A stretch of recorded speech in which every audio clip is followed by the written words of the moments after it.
Semangat pagi. Apa kabar Bapak Ibu dan rekan-rekan yang terkasih dalam Kristus? Semoga karena kasih Allah, anugerah kesehatan dan kegembiraan senantiasa bersama kita dan keluarga kita di rumah.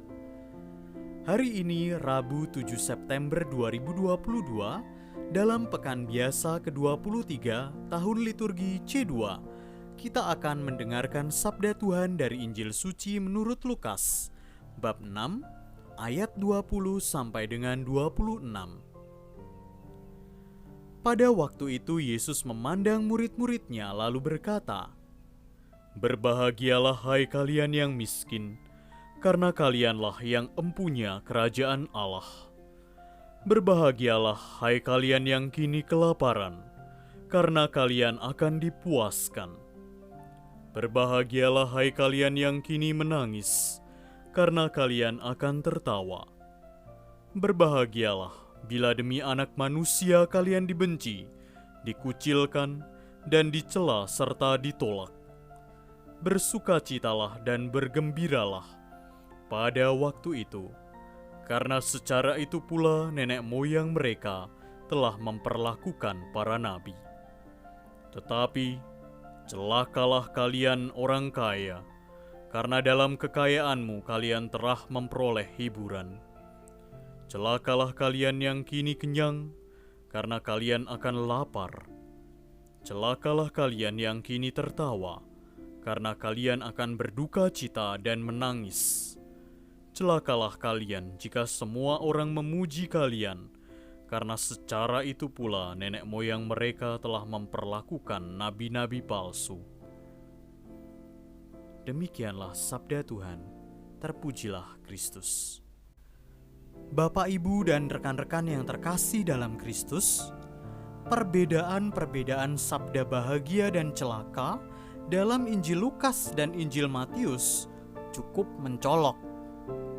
Terlepas dari hal itu, pertentangan yang tampak dari sabda bahagia dan sabda celaka menarik untuk kita lihat. Menjadi miskin berarti suatu keadaan ketergantungan dengan Allah, sang sumber kehidupan. Namun tidak berhenti pada menjadi miskin saja, melainkan kemiskinan, kelaparan, dan kondisi teraniaya yang dialami pengikut Kristus harus menjadikan dirinya bahagia karena telah mengalami penganiayaan dan keterbuangan demi Yesus Kristus Tuhan kita. Para nabi zaman dulu juga diperlakukan secara memalukan, meskipun mereka adalah juru bicara Allah. Lalu perkara alasan celaka bagi orang kaya berkaitan dengan kecenderungan para bangsawan dan tuan tanah pada masa Tuhan Yesus yang tidak mempergunakan kekayaan mereka untuk menolong orang yang membutuhkan, dan hanya mempergunakan kekayaan itu untuk kepentingan pribadi dan kelompoknya saja. Kita tahu bahwa pada masa Tuhan Yesus, bangsa Yahudi berada dalam penjajahan bangsa Romawi, yang mana kesenjangan sosial saat itu terlalu lebar antara si kaya dan si miskin.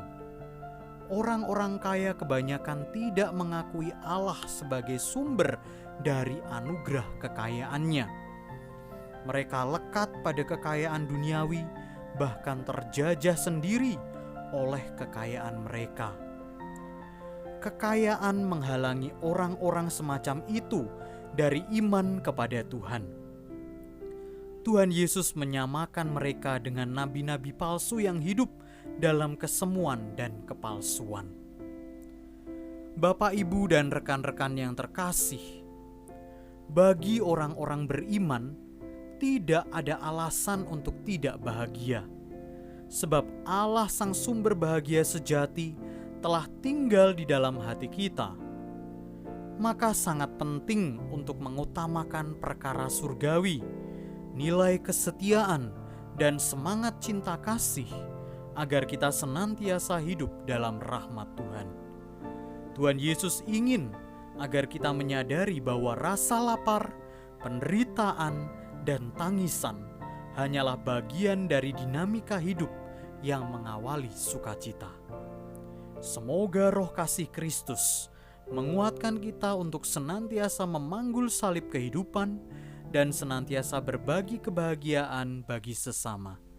Berkat Tuhan senantiasa menyertai kita dan keluarga kita. Bapak, Ibu, dan rekan-rekan yang terkasih dalam Kristus, marilah kita bersatu dalam doa. Tuhan Yesus Kristus, terima kasih atas sabda-Mu.